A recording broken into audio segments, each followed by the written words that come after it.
Welcome, my name is Lauren Carnop and I'm Montana FWP's Video Content Manager. Joining me is FWP's Licensing Business Analyst, Peyton Schild. This video will outline FWP's online licensing system for non-residents. The beginning of this video, Peyton will go over ALS numbers, and midway through, Peyton will go over some new features to the FWP purchasing website. And lastly, he'll go over the different options for receiving your carcass tags and how to check your drawing results.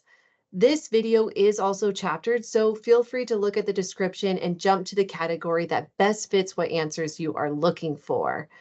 A few reminders when purchasing your license: all applications are final once they are submitted, and no corrections, changes, or withdrawals can be made after the department has received the application. So make sure to double check your information, and to have a less stressful experience, get your application in early. Don't wait till the last minute. Most applications open March 1st with deadlines for permits happening April 1st through June 1st. You can find all this information as well on Montana's FWP website at fwp.mt.gov.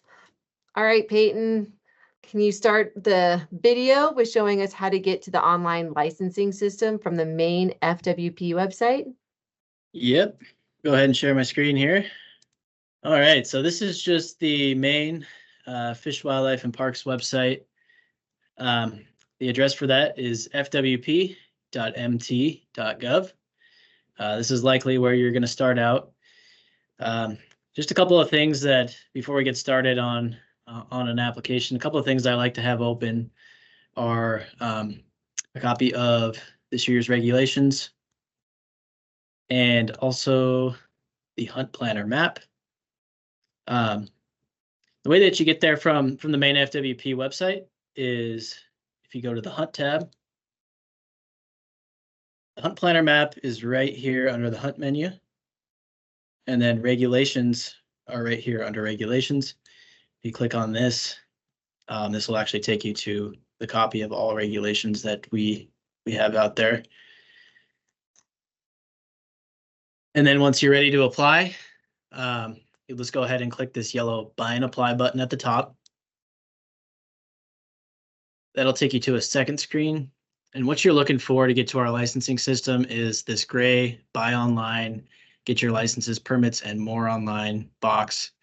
And then what you want to do is click on this yellow Online Licensing button here. That'll take you to our online license service. The address for that is just ols.fwp.mt.gov if you prefer to go directly here. Once you get here, you'll see 5 different options, and this is just asking about your residency status. So these bottom 4 could potentially apply to a non-resident. Non-resident active military, you'd want to use this portal if you're a non-resident, if you're active military, if you're a non-resident, and if you're stationed in Montana for at least 30 days. The advantage of that is you will qualify for resident priced licenses. If you're the spouse or dependent of a non-resident stationed in Montana for at least 30 days, you also qualify. One new feature we have through this portal is you can actually upload your orders online instead of having to mail them in or take them into a regional office. Yeah, so the next option is Native Montanan. So if you qualify for our non-resident native program, you'll want to select this option. All of those special licenses live within this portal. To qualify for the non-resident native program, you must be born in Montana or born to parents who were Montana residents at the time of birth. You must have either purchased a Montana resident hunting or fishing license or passed Montana hunter's education. You must have a natural or adoptive child, parent, or sibling that's currently a Montana resident. And kind of the advantage of this program is you're entitled to half price non-resident combination licenses. So that's the big game combo, the elk combo, or the deer combo. If you're not interested in that and you just want to do an upland bird or fishing license, you can also purchase those at half price if you qualify for the non-resident native program. And then the last option is the non-resident college student. So if you're a non-resident college student at a Montana college or university, if you're an undergrad with 12 credits or more, or a graduate student with 9 credits or more, or considered full-time by your institution, you'll want to enter through this portal. The advantage of this could either be one of two things. If your state offers resident price licenses to Montana students in your state, you can purchase those equivalent licenses at resident pricing. Or if your state doesn't offer resident priced licenses to Montana students in your state, then you can purchase a non-resident combination license at half price as well. But if you're if none of these three things apply to you, you're just going to want to go in through this normal I am a non-resident portal.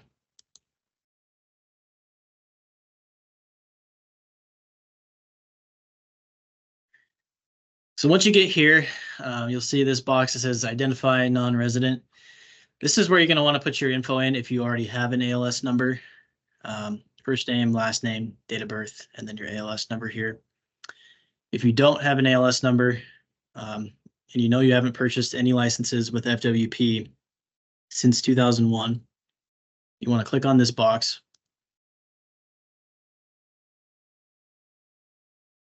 And it just asks for some basic personal information. We're going to go ahead and set up a generic one here so you can see what that looks like.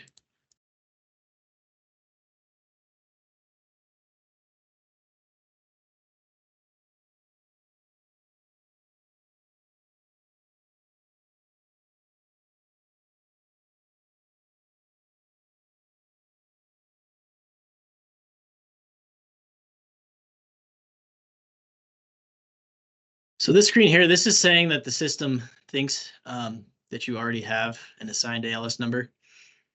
I'll show you also if it thinks that you have an ALS number, there is a search function that you can use to try to look it up. But if you know for sure that you have not purchased any licenses since 2001 and you don't have an ALS number, you just go ahead and click I do not have an ALS number here. And there it is. So this is the number that it's established for you. It's really your birthday dash a 1 to 3 digit number. So this is the ALS number here. And essentially what that means is you're the 90th person in the FWP system with that same birthday. There's a couple options. You can email it to yourself. You can print the PDF, or you can just write it down, just different ways to help you remember it. So if you want to go ahead and continue on into the licensing system to purchase or apply for licenses, you would just hit continue here. This is an acknowledgement. You're basically just stating that everything on the application is true and correct, and you're not subscribing to any false statements. You want to accept that. The next question is, it's asking you to select the license year. So the FWP license year runs March 1st through the end of February. So we're currently in the 2023 license year now, and the 2024 license year will start on March 1st when all of our new licenses and applications open up. You're going to want to select 2024 and continue.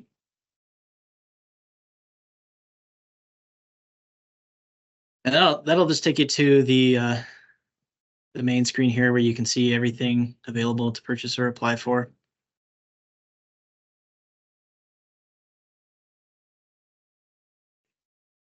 Yeah.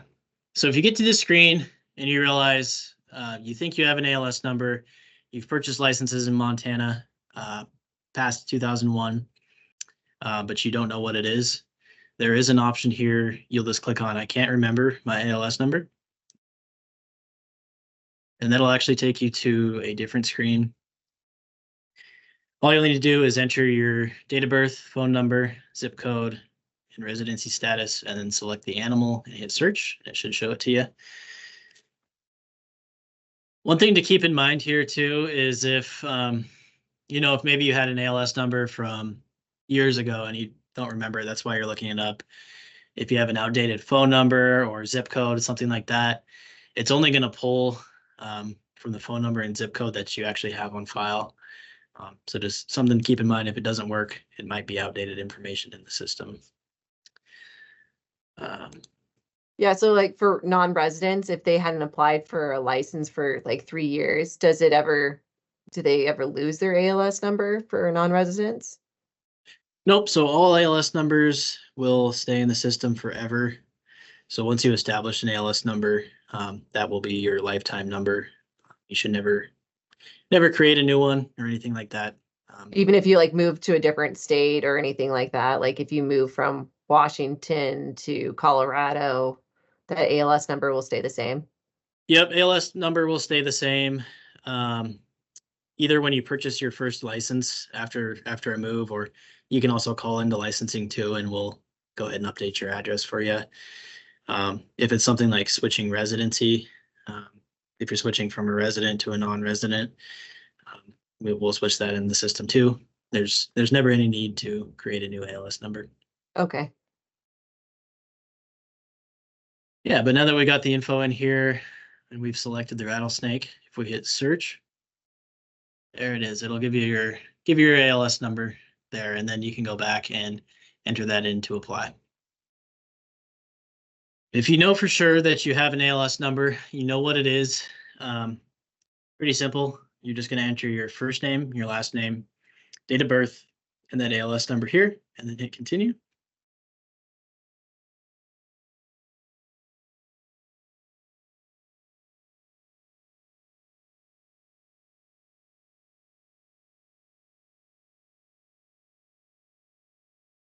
And again, another thing to keep in mind on this screen, and also if you're setting up a new ALS number, please use your full legal name. Sometimes some things that cause confusion are if you're putting like a shortened version of your name or anything that varies from what we have in our database, it won't accept it. It has to match exactly as we have it in our database. And then another thing is this ALS number box here is just that last 1 to 3 digits that comes after your birthday in your ALS number. You don't have to put the whole date of birth in this box. Date of birth just goes into this date of birth box here. So a good rule of thumb is that the name should match your driver's license, what's on your driver's license. Correct. Yep. Go ahead and hit continue here. That'll take us to the acknowledgement screen. So this is an electronic acknowledgement stating that all statements on this application are true and correct, and that you're not subscribing to any false statements. You want to go ahead and accept. This is asking you to select the license year. So the FWP license year runs March 1st through the end of February. So March 1st is when our new applications and licenses are available to purchase. We're actually in the 2023 license year still now up until February 29th. But you're going to want to go ahead and select 2024 for the 2024 license year. And continue.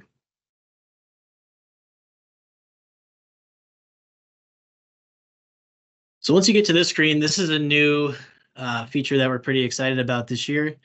You can either select to start a brand new order. This will take you into the screen where you'll see everything that's available to select. And nothing will be pre-populated for you. But if you do the buy items again option here, this will actually show you everything that you purchased in 2023. If it's available to apply for now, it'll say that here. If it's not available, it'll say unavailable. And this here, if you see something that you don't want, you can obviously unselect it.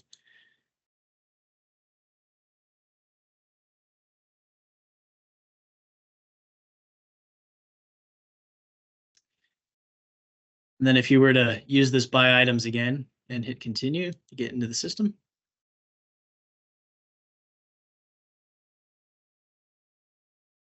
This would pre-populate everything that we had selected on the prior screen that you had last year.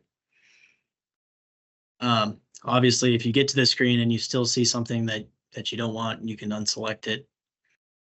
You can select other stuff that wasn't selected last year.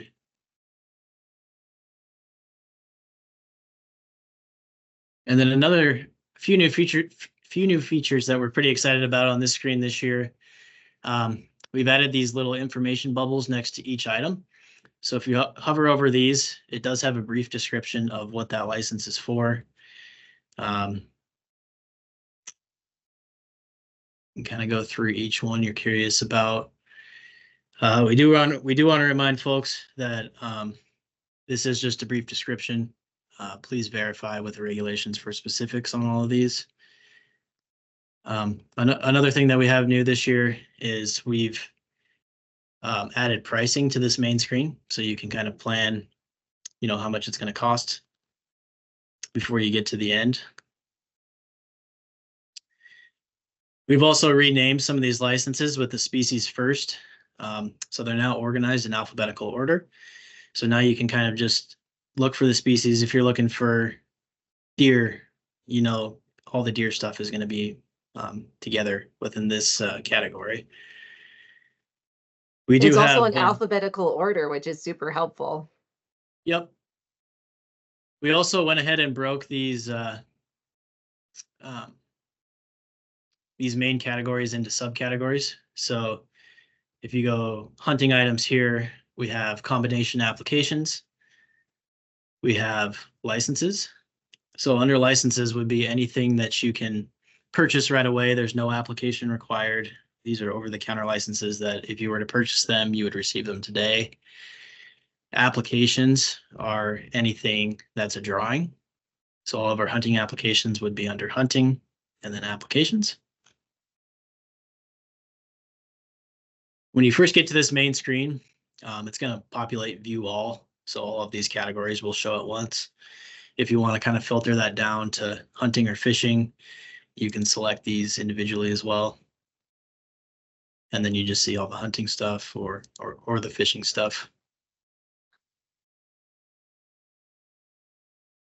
I find that so helpful when they have it grouped. If you're just thinking about, I just want to do fishing or I just want to go and hunt, like these are all categorized and alphabetically too. It reads very nicely.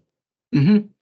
Yeah, and for instance, like last year, this would have been called General Big Game Combo. So it would be with the G's. Mm-hmm.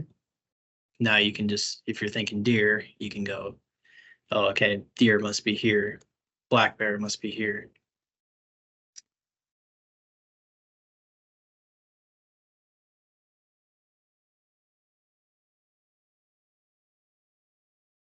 Yeah, so if you wanted to just start a brand new order, you didn't want to buy any items that you had last year, you would just have this one selected and hit continue.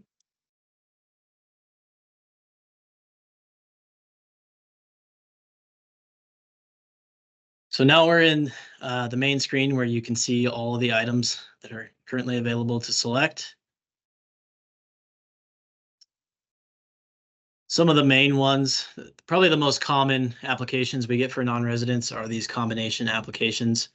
All of these come with a season fishing license and an upland bird license. But depending on which one you select, they'll vary between whether you get elk or deer. So the big game combo comes with a general elk and general deer license. The deer combo just comes with a general deer license. And then the elk combo just comes with a general elk license. And then all of them come with that season fishing and upland bird. Another special program we have here is the come home to hunt option. So this one it's kind of similar to that non-resident native, but there are some differences.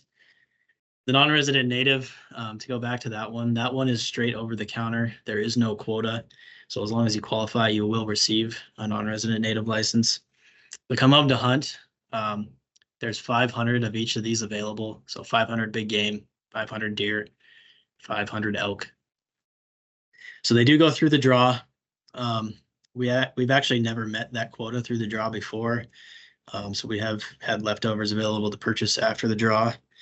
But to qualify for this one, you must have a resident family member, a Montana resident family member within second degree of kinship by blood or marriage. And you must hunt with that family sponsor. You also must have taken Montana hunter's education and have previously purchased a Montana resident hunting license to qualify for this one. So if you think you qualify for that, you want to select this option, and then there's a separate form and additional documentation you'll want to mail in after submitting your application, so we can get that approved before the drawing for you. Otherwise, if you don't qualify for that or any of the other special programs, you're just going to want to select the general option for these. We're going to show you how to apply for a general big game combo. And then a couple of other things we're going to show you how to apply for and explain as well are an elk permit and an elk B license.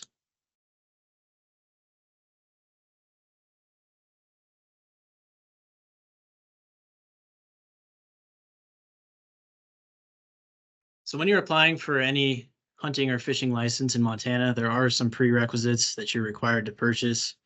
One of these is the conservation license. So as you can see, I did not select this on the main screen. The system will add all your prereqs on for you, so you don't have to worry about missing something. So right here, it's asking me to add on my conservation license. There's an option. This is just the regular option. This one is without the 25-cent search and rescue donation. So you can either choose to opt out of that donation, or you can choose to purchase it with the 25 cents, whatever you prefer. So you'll select one and then continue.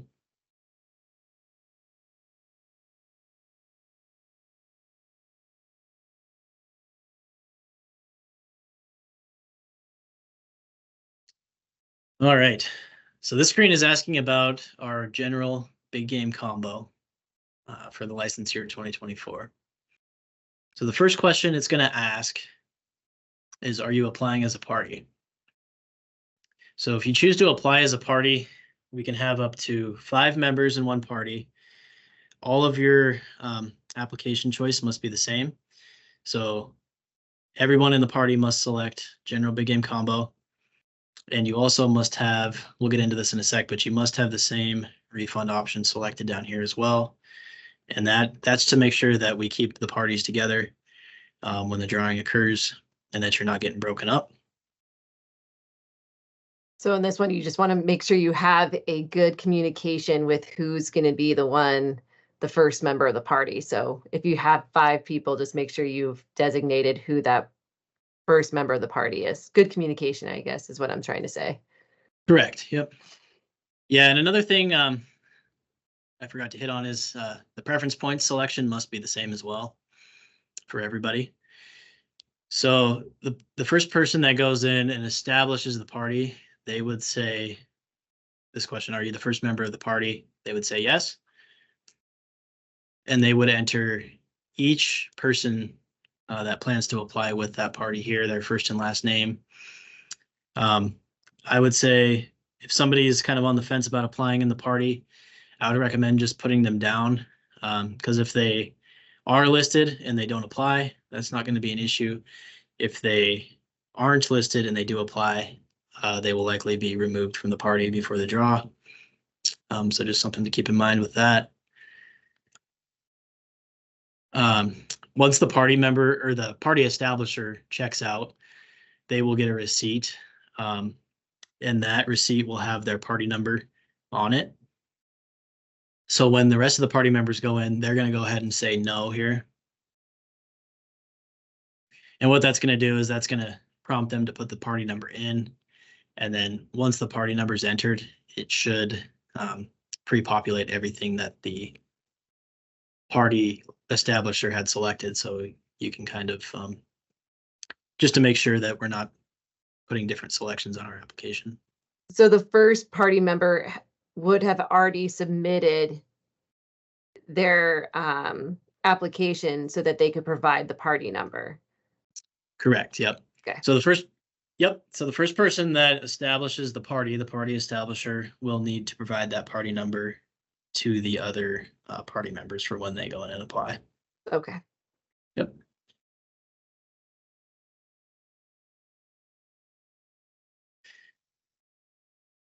But one new feature that we have this year, so House Bill 635 actually established a landowner preference system for big game and elk combination licenses. Now, if you're doing landowner preference, you can't apply as a party. So this option will only show for you if you have no selected to apply as a party. But if you go ahead and select no, next question will be, are you applying with non-resident landowner preference for your big game or elk combo?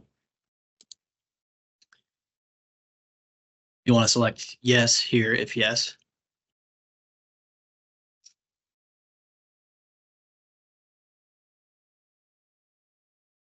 And the qualifications for this non-resident landowner preference for a big game or elk combo, you must own at least 2,500 contiguous acres to qualify. For every additional 2,500 contiguous acres that you own, you can designate another immediate family member to apply with landowner preference as well. And you can do that for up to 5 total people, whether that's a combination of the landowner themselves and their immediate family members, or it could be all immediate family members. But the minimum is 2,500 contiguous acres.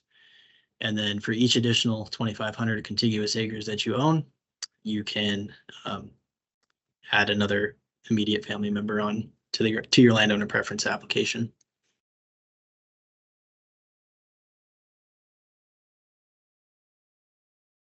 So this is just some brief info about preference points. Preference points are $100 each. You can actually purchase one preference point per year, unless you plan to hunt with an outfitter. At that point, you can purchase 2 preference points with your application. This is actually a count of how many preference points you currently hold right here, so you can see that right on the application. Just some more general information. Nobody may hold more than 3 preference points. And the way that this draw works is 75% of these licenses go to applicants with preference points. And then the other 25% are reserved for applicants with 0 preference points. And those ones are selected at random. The 75% with preference points, those are chosen in the order of who holds the most preference points. So 3 preference points will get chosen over those with 2. 2 preference points will get chosen over those with 1. And then the other pool with 0 preference points is just completely random. Another thing that's important to note with this is if you don't apply for one of these combination licenses in consecutive years, you will lose all your accumulated preference points. So let's say you buy a preference point or 2 right now and you don't draw, you'll keep those preference points for next year, but you have to make sure that you apply for a combination license again, or else they will be reset to 0. And we did create Peyton, and we'll add this in the description, but we have another video that describes how preference points works. So feel free to, if you want to dive into some more in-depth information on preference points, there is another video that exists that clarifies some more of those question and answers that non-residents might have. Yeah, there's a lot of information that goes into preference and bonus points, and it's all laid out pretty well in that video. Bonus points will possibly apply to you as well, so it'd be good to check that out. So the next question it's going to ask is, are you going to hunt with an outfitter? And this is pertaining to the outfitter preference point. So if you select yes here, the next question it's going to ask is if you want to purchase a preference point. And this is just the regular preference point that anybody can purchase. You say yes there, then it'll ask if you want to purchase the outfitter endorsed preference point as well. So what that'll do is it'll drop down this box here. You'll need to enter the outfitter name that you'll be hunting with.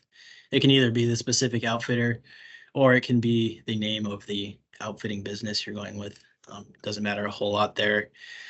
And also the outfitter ID, so you'll need to get that from them. What we do is once the application's closed, we do verify with the outfitters that those who put their information in that they're actually booked with them since they purchased the outfitter preference point.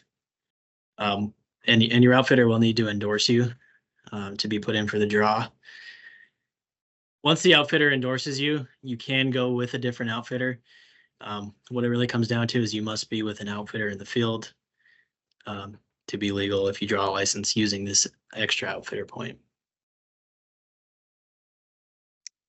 So there's sorry. I was just at any point, like if there's no way that the system will allow you to move on unless you answer those questions. So if you're like, oh, I'm just going to skip this, you can't. Like you have to have this information ready. Correct. Yep. Anything with a star here is required to answer it.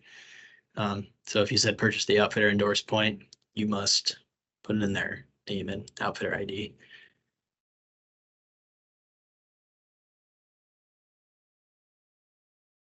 So there's one question here that is in between these things. And this is also going back to the non-resident landowner preference.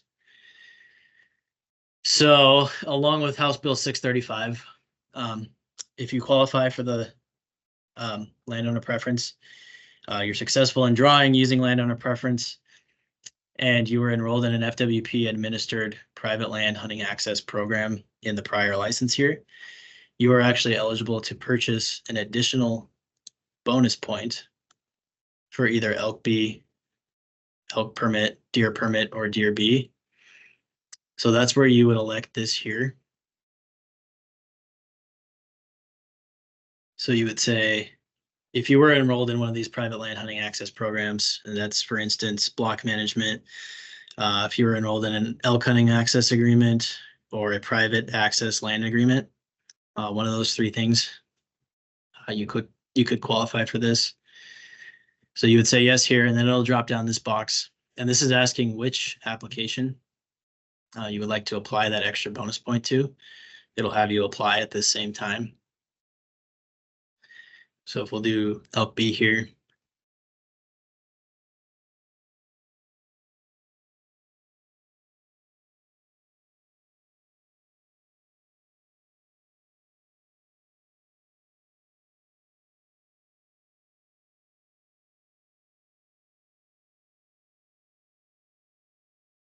Also, another thing to hit on with that non-resident landowner preference.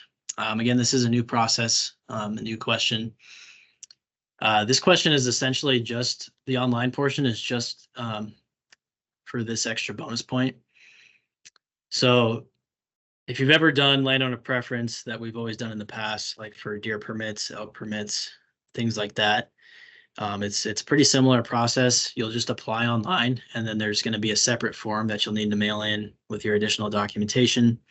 And then internal FWP staff will mark you for landowner preference at that point.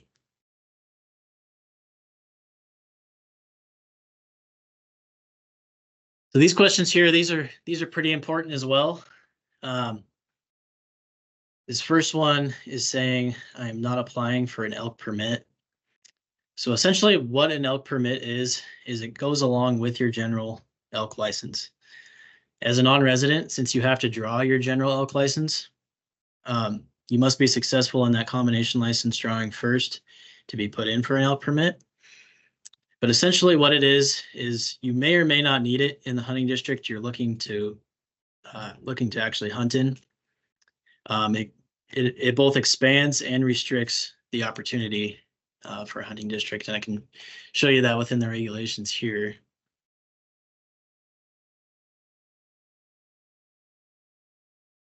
And Peyton, I think you already said it, but like the difference between the license and the permit, like just because you have the license, what like the difference between the license and the permit for the elk? Can you just kind of describe like exactly what that is? Because it is a little confusing. Yeah, it can be confusing. So essentially, your general elk license that you're going to get with this big game combo, if you draw, that's valid for at least something in the majority of the hunting districts in Montana. So that's your carcass tag. That's what you're going to actually use to tag the animal. The elk permit is basically just an add-on to that. So it expands the opportunity that you would normally have with your general elk license. So a good example here is like in hunting district 380, if you just have a general elk license, you can take a spike bull or an antlerless elk in archery season, and you can just take a spike bull elk in the general rifle season and the muzzleloader season. And then there's some special opportunities for things like youth, permit to hunt from vehicle. This one's an antlerless elk only for valid off of national forest land in the defined south and north portions of the hunting district. But if you're looking to take a brow tine bull elk in this hunting district, this is actually valid for either sex. So this would be a brow tine bull, a spike, or an antlerless elk. If you're looking to take those things, you would need the elk permit in addition to the general elk license.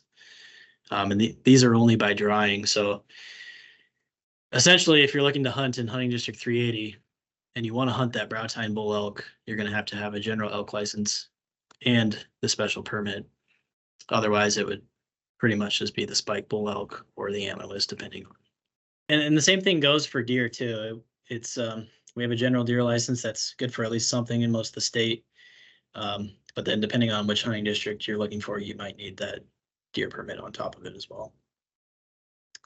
And another thing to note with that as well, it kind of does restrict you as well, because if you see here, holders may not hunt antlered elk in any other hunting district.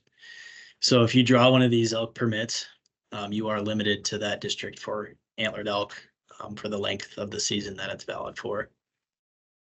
And this might be like a good opportunity to talk with your outfitter if you're a non-resident and figuring out exactly what they require if you're going to be hunting with them. Absolutely, yeah. Yeah, verify with your outfitter, verify with the regulations. Just make sure if you need a permit, you don't miss that, because it could be you end up with a general elk license that's valid for something you're not looking for.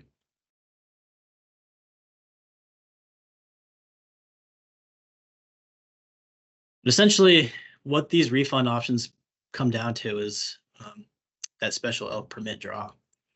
So this first option is I'm not applying for an elk permit. This would be if you're just doing a combination license. You just want the general license.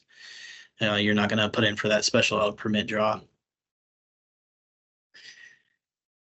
This one would be if you're this is if you're successful in your big game or elk combination license, but you're unsuccessful in drawing that elk permit. So this means that if you draw the combo, but you don't draw the permit, you want to keep that combo. You don't want to refund it. You just want to use your general elk or general deer. This option is if you're successful in drawing your big game combo or elk combo, but you're unsuccessful in the elk permit. You can receive an 80% refund of your combo. And this occurs automatically. So the combination license drawing and the elk permit drawing happen in the same day. So it could be that you draw the combo, but you don't draw the permit. At that point, when you don't draw the permit, your combo will be refunded at an 80% rate. And one thing to note with this is even if you select this option, your preference points will be reset to 0 because they did help you draw the combination license. It's just that you chose to return it for the 80% refund. This option here is if this one only applies to the big game combo. So this is saying if you draw the big game combo license, don't draw the special elk permit, you can get a refund of $393.80 for just the elk license, but you can keep the general deer. So we're applying for an elk permit today. And if let's just say if we don't draw that special elk permit, we want to keep our combination license and hunt the general areas in Montana, we're going to select this option here. So these are pretty important to make sure you have the correct option selected here. Especially if you're putting in for, maybe a super hard to draw elk permit, but if you don't draw it, you still want to hunt the general areas, make sure you're not selecting this option because it'll refund your general license automatically if you do that one. It's good to be meticulous in this process. Yes. Next question. This is asking if you want to donate your refund to block management. So if you're unsuccessful in drawing this combination license, you will get the actual price of the license fee back at 100%. We'll send you a check in the mail. The only things you won't get back are the prerequisite licenses that you're required to purchase. Those are non-refundable. But what this is saying is if you're unsuccessful, would you like to donate that refund to block management? If you select no, refund will be mailed to you by check in the mail. If you select yes, it'll automatically be donated to the block management program. Obviously, these licenses are pretty expensive, so this is one to be careful with as well if you're hoping for a refund.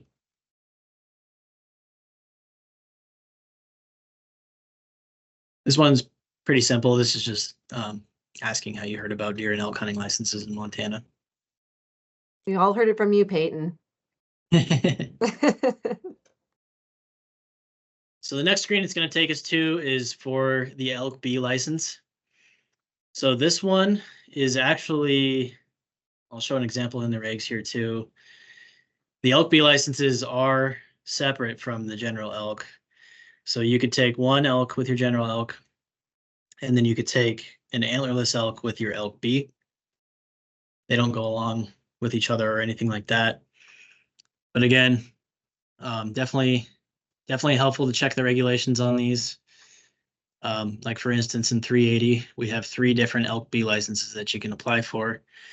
So don't just go off the district code. Make sure you're looking in the regulations and make sure you're applying for the one that you actually would like to apply for. For instance, like this one is valid for the south portion of the district. This one is only valid for the north portion. This one is valid for the entire hunting district. So just make sure you're checking that and that you're selecting the correct option. One thing too, we can go back to the hunt planner here.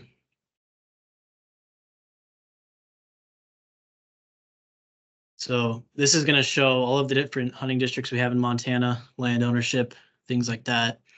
If you click on this little elk icon in the top right, you can select the species.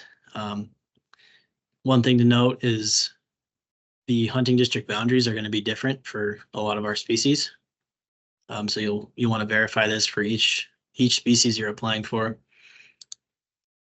If we were to switch this to elk,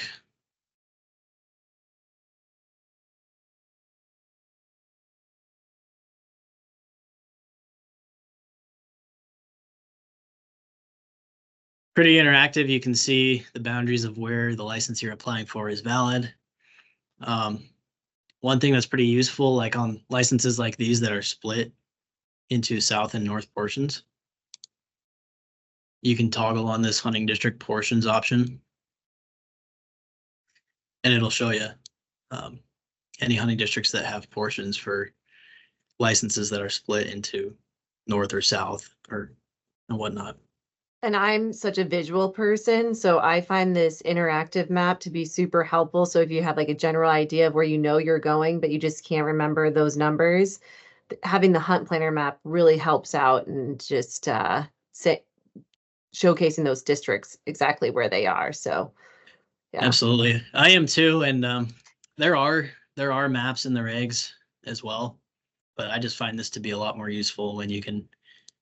So since we selected that we're going to be applying with non-resident landowner preference on the prior screen, and we also selected that we were enrolled in an FWP administered private land hunting access program in the prior license year, it's added the Elk B application on automatically.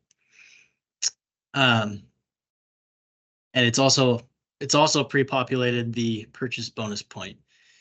So that's going to automatically, as long as you don't change this, that's going to automatically give you your regular bonus point that you can normally purchase with this application. And then it's also going to give you that special additional point that you qualify for with the landowner preference and for being in the access program the prior year. You can't see anything here, but we will see this on the final shopping cart. You'll see both bonus points. This is basically the same process. If you say yes, are you the first member of the party? If you say yes here, you're going to enter all the party members' names, and then when you check out, you'll get that party number to communicate to the other party members. If you're not the first member of the party and you've already received a party number, you'll say no here, put it in, and it will should automatically populate the district choices and bonus point selections, things like that, so that things don't get mixed up with other party members.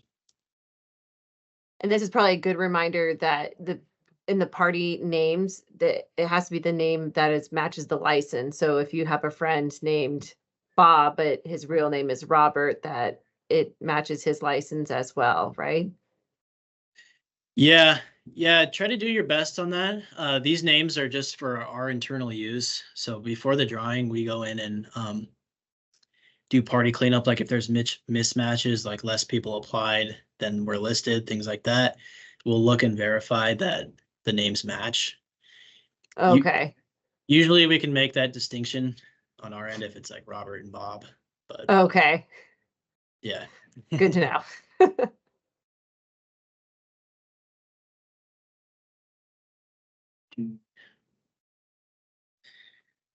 All right, so on this one, you're going to get up to 3 hunting district choices.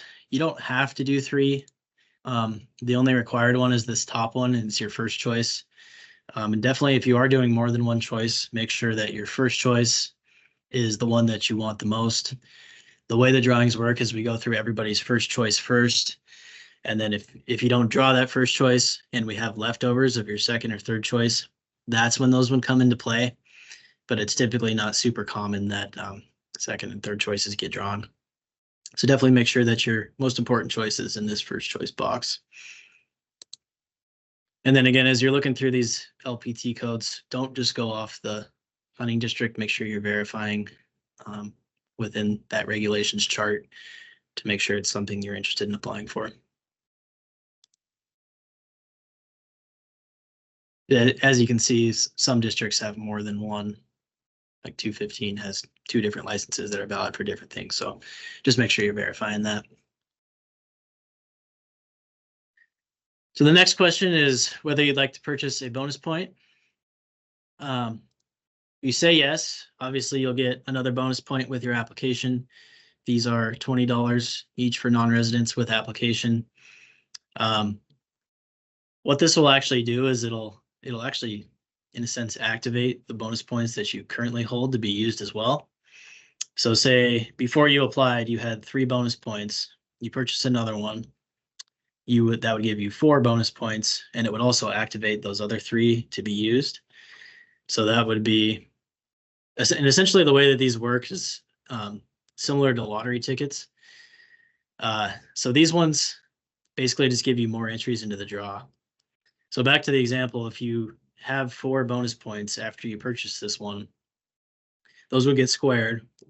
So 4 times 4 equals 16. And then your actual application counts as 1 as well. So that would give you 17 entries into the draw.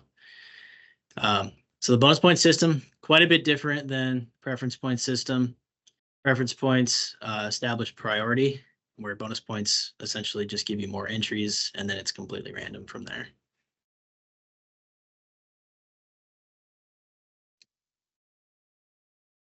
Next question, again, would you like to donate your refund to block management?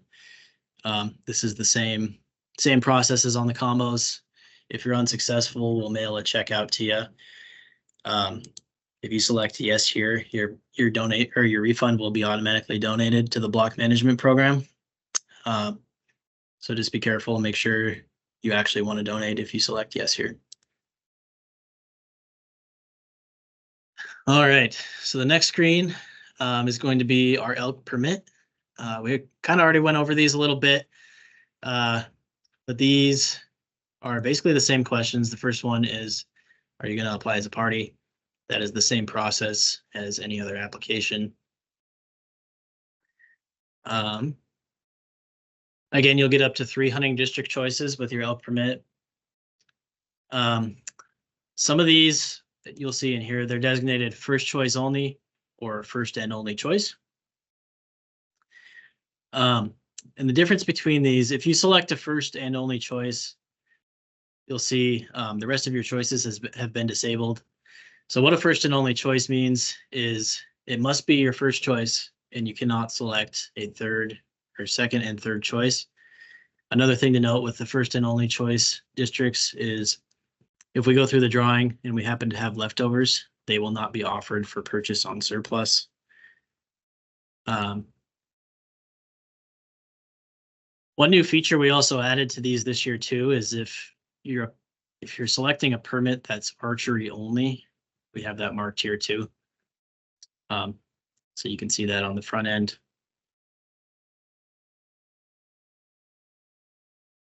And then the difference between first and only choice and the first choice only. We only have one first choice only right now, but if you select one of these, it must be your first choice. But you can still select a second or third choice. With this one, it wouldn't make a whole lot of sense because this particular permit is actually unlimited. So that means as long as you get your general elk license, you will automatically get this permit. And again, same thing that we went over on the Elk B. You want to make sure that your first choice is the one that you want the most. It's pretty rare that we go to second or third choice because we go through everybody's first choice first.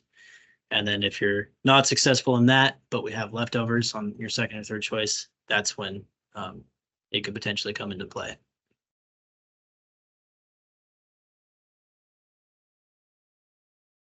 Once again, just to reiterate, don't go off the hunting districts in this this drop-down box.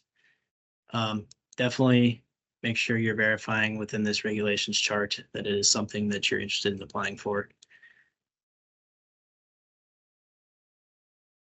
And then again, purchase a bonus point. These bonus points work exactly the same as they do on Elk B. One thing to note with the Elk Permit and Elk B drawings, non-residents are capped at a maximum of 10% of the quota. So that means these drawings are completely random, but if we happen to hit 10% non-residents, we cannot give out any more non-resident permits or licenses. Another thing with that is the 10% is not guaranteed. So it could be that the drawing selects less than the 10% of non-residents as well. And then again, this is just the block management donation question. If you're unsuccessful in the drawing, normally you'll receive a refund check in the mail, but you may select here if you would like to donate that refund to block management.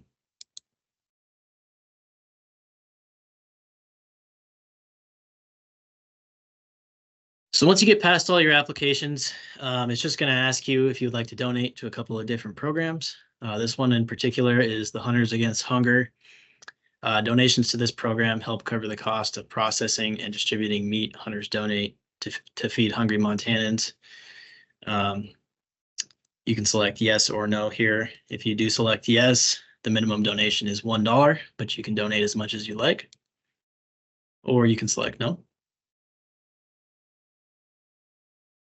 This one is the wolf mitigation donation. This one's used by the Department of Livestock to contract for wolf management with the Department of Agriculture, Wildlife Services for flight time, collaring, and lethal control of wolves. Again, you can select yes or no.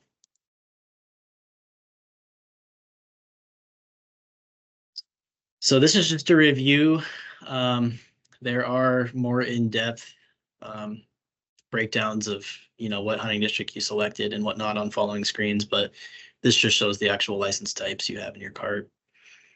And then this will show the following items were added to your selection because they're required prerequisites for other items you've selected. And this is automatically added on the base hunting license. So that's a prerequisite for any hunting licenses that you purchase or apply for. The Aquatic Invasive Species Prevention Pass is a prerequisite for any fishing licenses. This is required when you apply for a combination license because that fishing license comes with it.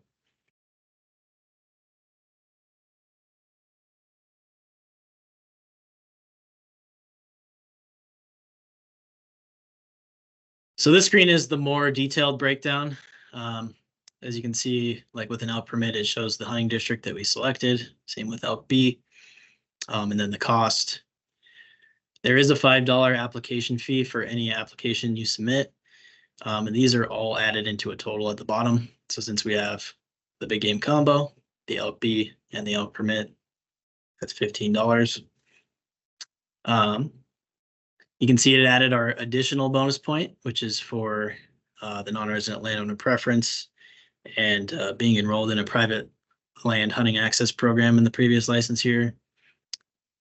That goes under our Elk B, since that's what we selected. You can see our normal bonus point and the additional bonus point, $20 each. With the general big game combo, this is our normal preference point that anybody can purchase. And then you can see it added our outfitter point as well, since we said we were hunting with an outfitter. But again, as you get to the end of the application here, just make sure you're verifying that everything is correct before continuing on.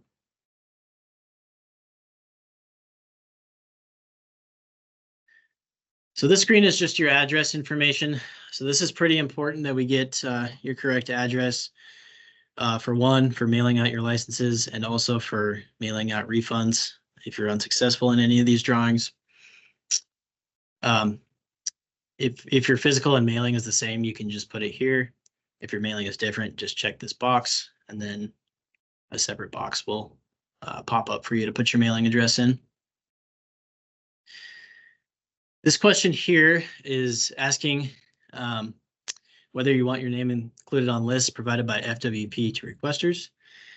So since wildlife is a public resource, drawing results are public. FWP receives requests for lists of folks who drew certain licenses and whatnot.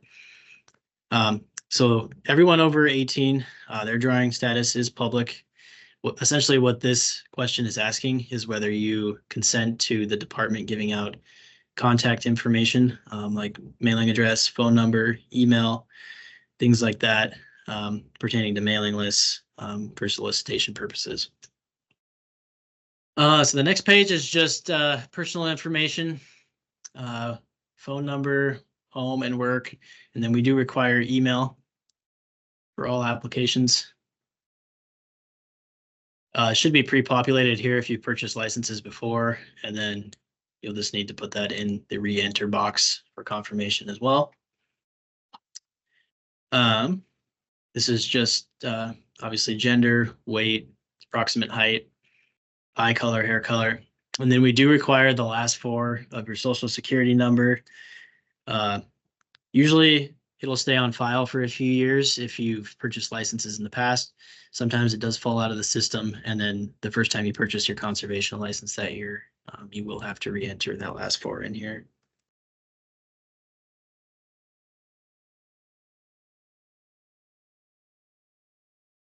So this is just some general information about landowner preference. We've kind of already gone over the new non-resident one that was established in House Bill 635 this year. This is just some more information on that. Once you get to this screen, if you click on this, it'll give you that landowner preference form specifically for that program. And then this one is for the landowner preference that we've always done for antelope, deer, and elk licenses. There will be a separate form for that, and that form can be accessed here as well. But if you're claiming landowner preference on an antelope, antelope B, deer permit, deer B, elk permit, or elk B, you'll want to use this form. Qualifications for that are 160 acres in that hunting district for antelope or for deer, 640 contiguous acres for elk, elk permit, or elk B. The one exception to that is you can claim landowner preference for an elk B with 160 contiguous acres if you have proof of department documented elk game damage within the past 2 years.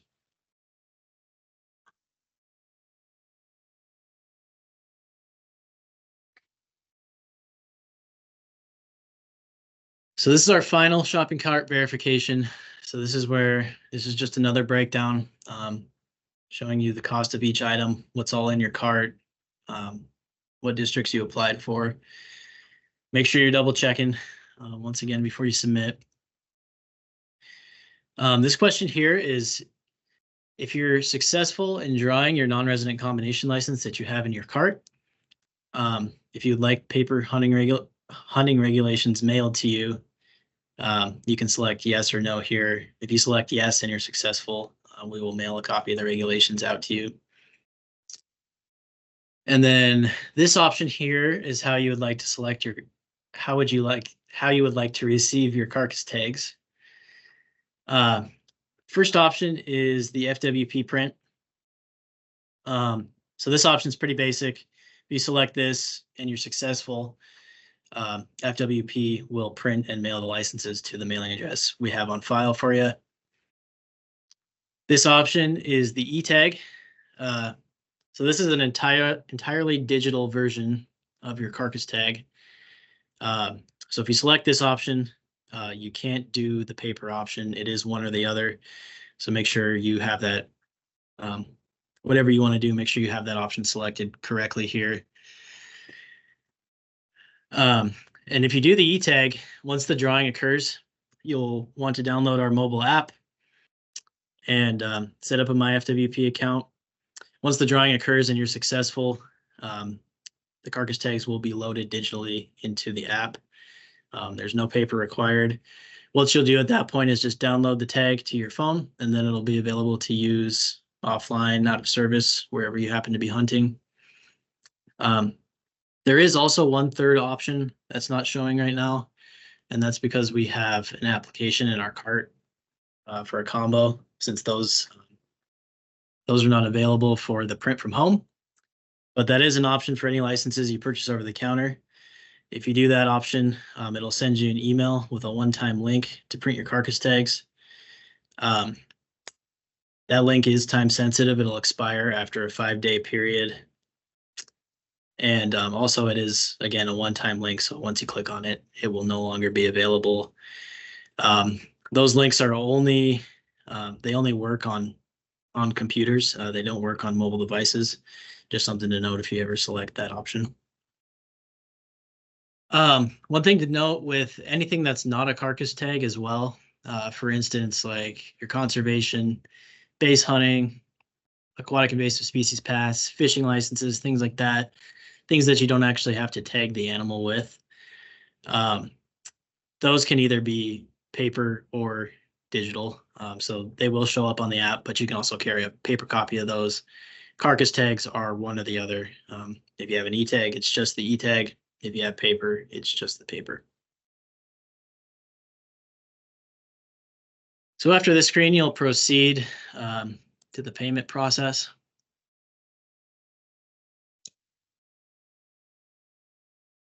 Again, just another breakdown of what all you have, how much it costs, totals. This is just your billing information.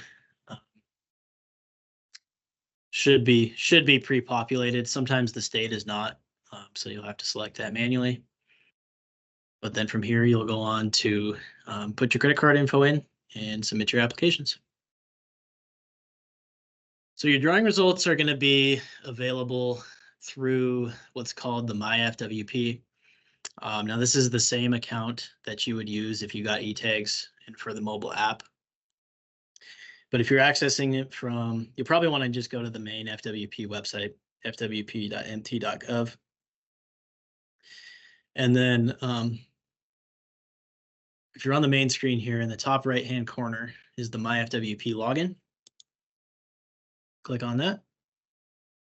There's actually two different ways you can get in to check draw results. You can either choose to log into your account if you have one. The nice thing about this is if you go through this way, you can see your drawing results. You can register for any lists that are open. You can also check your bonus and preference point totals if you go in this way. There's certainly some more features available if you actually set up an account. But if you prefer to not set up an account, you could just go to look up draw results, register for lists here, And this is very similar to the way that you look up your ALS number if you need to. Date of birth, phone number, zip code, residency status. Show you what that looks like here.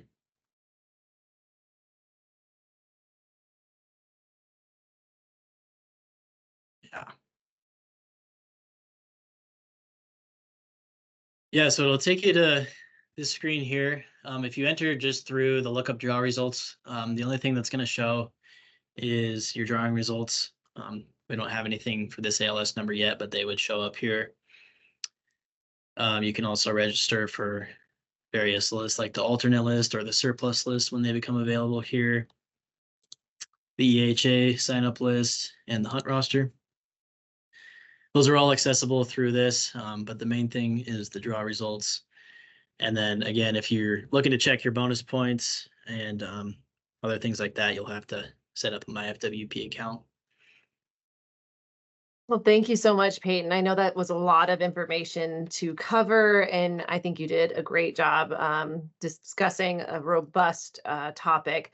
But if people want to talk to a licensing specialist, what other resources is FWP providing for people with additional questions?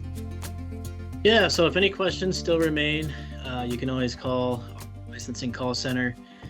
Normally they're open Monday through Friday, 8 to 5. During the month of March, they will be open 7 a.m. to 7 p.m. Monday through Friday. That phone number is 406-444-2950. You can also contact your regional office. If you prefer to apply in person, that's still an option to go in there as well. And then another thing to note is this online licensing system is open 7 days a week, 5 a.m. to 11:45 p.m. Mountain Standard Time.